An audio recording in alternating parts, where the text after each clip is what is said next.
আজকেও আমার বর অফিসেতে বাড়ি গিয়ে তারপরে হচ্ছে সব রান্নাবান্না করে, আসলে রান্নাবান্না আমিই করেছি, মশলা ফসলা সব কিছু আমি বেটে দিলাম, বাকি কাজ আমার বরই করে। যেহেতু আমার হাতের সমস্যা তো বললো যে বাকি কাজ তোমার আর করতে হবে না, আমিই করে দিই। তো অবশ্যই ভিডিওটা শেষ পর্যন্ত দেখে নেবেন, তাহলেই বুঝতে পারবেন যে ঘটনাটা আসলে কি ঘটতে যে হচ্ছে আমার বর শুধু রান্না করে আমার খাওয়াইতে। আসসালামু আলাইকুম, সবাই কেমন আছেন? আমি তাল্লার মধ্যে খুব ভালো রয়েছি। আমি হচ্ছে সন্ধ্যাবেলা রান্নাবান্না করতে চলে আসি, এখানে হচ্ছে ভাতটা বসাই দিয়েছি। আর কালকে আমার বর হচ্ছে জালি একটা লাউ নিয়ে এসেল, তো লাউ যখনই নিয়ে আসে দেখা যায় জালি কিন্তু পোক্ত হয়, কিন্তু ভাগ্য করে আমি আল্লাহর রহমতে দেখতে লাউটা জালি রয়ে। তো কী করলাম, খোসা তো ভাজি খেতে হবে, কারণ লাউর খোসা ভাজি খেতে আমার সেই মজা লাগে। তো এখানে হচ্ছে ঝাল পেঁয়াজ কেটে লাউর খোসা সুন্দর করে কুচি কুচি করে কেটে দুটো আলু দিলাম, গুটি দুটো আলু দিলাম। আলুর যা দাম, আলু না খাওয়াই ভালো। তারপরে আলু না দিলে ভাল লাগবে না। আমি আসলে বেশি করে আলু তারপরে হচ্ছে একটু লাউর খোসা দিয়ে বেশি করে ভাজলে বেশি মজা লাগে। আর দুপুরবেলা আজকে আমি খিচুড়ি রান্না করিলাম, তো সেই খিচুড়িটুকানা রই। আর এইদিকে হচ্ছে লাউর খোসাটা ভাজিয়ে গিয়ে, তো এখন এই খিচুড়ি দিয়ে আমি হচ্ছে লাউর খোসাটা খাবো। তো সেই মজা গাইজ। আপনারা কে কে খিচুড়ির সঙ্গে আলু ভাজি তারপরে বিভিন্ন রকমের ভাজি খেতে পছন্দ করেন আমাকে কিন্তু অবশ্যই কমেন্ট করে জানাবেন। আর লাউটা এখন আমি রান্না করব না, আমার বড় অফিসেতে আসার সময় মাছ নিয়ে আসবে, তারপরে ওই আর কি রান্না করবে। এর মধ্যে আমার শাশুড়ি মা আমার ফোন দিলতে কথা বলতে হুতোষের ঠেলায় আমি আসছে সে মশলাটা বেটে নিছি। আসলে আমার হাতে যে অ্যালার্জি উঠেছে, অ্যালার্জি উঠার কারণে ছোটো ছোটো পানি মতন হয়, বলবল মতন হয়। আর আমি ওইটা সুই দিয়ে গালতি এমন অবস্থা গাইজ, আমার হাত পুরো ফুটেই গিয়ে। এখন এই পানি নিলি মানে পানি ধরলি, তারপরে হচ্ছে তরি তরকারি কাটলি, মশলা টশলা বাটলি, ওর ফুটোর মধ্যেই যখন হচ্ছে সব চলে যায় মশলাপাতি, তখন হচ্ছে হাতটা খুব জ্বলে। তাই তো আমি আর কোনো কিছু করি না। তারপরে মশলাটা বেটে রাখলাম, তো আমার বর এসে বলতো যে আর কোনো কিছু করতে হবে না, আর ও জিএল মাছ নিয়ে এলো আজকে, কারণ হচ্ছে লাউ দিয়ে জিএল মাছ দিয়ে কিন্তু খাতে সেই মজা লাগে। তারপরে জিএল মাছটা সুন্দর করে ধুয়ে লবণ হলুদ দিয়ে যে ভেজে নিল। আমি না এই মাছ ভাজার রিস্ক নিতে যাইনি, বিশেষ করে জিএল মাছ যে হারে চট করে ফোটে।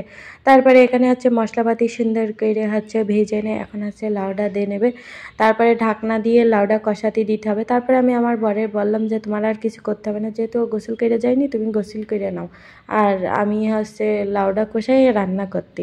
ও মা, ও কী করেছে, আমি আবার এই ঘরে এসে কার্টুন দেখতেলাম, তার মধ্যে আমার বর আবার থালা বাটি মেজদল। তো আবার কী করেছে, এক হাঁড়ি কষানো পানি দিয়ে গিয়ে গাইস, তালি বলেন এইসব সহ্য করা যায়? আসলে ছেলে মানুষ এরকমই।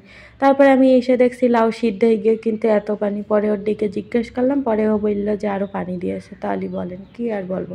যাই হোক, তারপরে হচ্ছে মাছগুলো দে, এখানে আরও একটু পানি দে, তারপরে ধনেপাতা দে, ভালোভাবে রান্না করে নিয়েছে। আমি তো মনে করলাম মজা হবে না, কিন্তু সেই মজা হয় গাইজ। আর লাউটা খুব স্বাদের ছিল।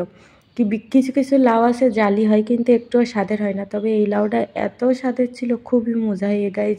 আমি তো খুব শান্তি করে দুটো ভাত খাইছি।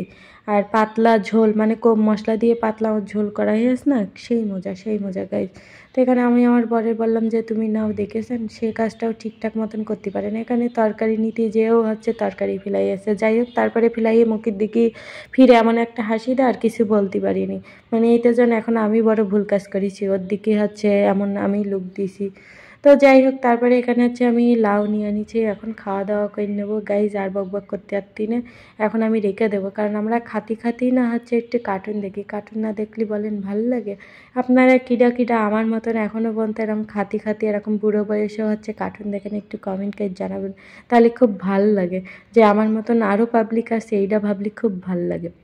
আর হচ্ছে এই জিএল মাছ দিয়ে লাউ দিয়ে গরম শীতের মধ্যে এরকম ধোয়াটা তরকারি কিন্তু খাতে সেই মজা লাগে। শুধু মানে লাউর তরকারি না, যে কোনো তরকারি কিন্তু খাতে খুব মজা লাগে। আগে জানেন আমি জিএল মাছটা খেতাম না, কিন্তু এখন হচ্ছে জিএল মাছটা খাই, আমার খুব পছন্দ।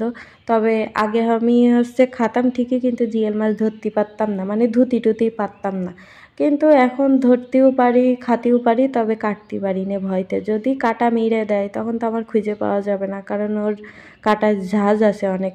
তো যাই হোক, এখানে আমি একটু খেয়ে একটু রিভিউ দিতে চেয়েছিলাম, কিন্তু খাতেই পারছিলাম না, কারণ এত পরিমাণের গরম, বাবারে বাবা। যাই হোক, তো খাতে খুব মজা হয়েছে, আমার বর খুব খুব সুন্দর রান্না করেছে গাইস।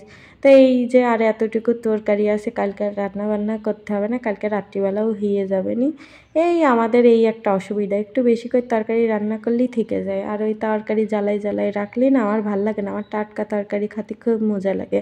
আর এখানে হচ্ছে লাউর খোসা ভাজি আমার বর একটু রেখে দিয়ে বলতে যে অফিসে নিয়ে যাবে, ও এরকম বলে, সকাল হলে নিয়ে যায় না। তো এইভাবেই হচ্ছে আমাদের সময় কাটে। তো সবাই ভালো থাকবেন, আল্লাহ হাফেজ।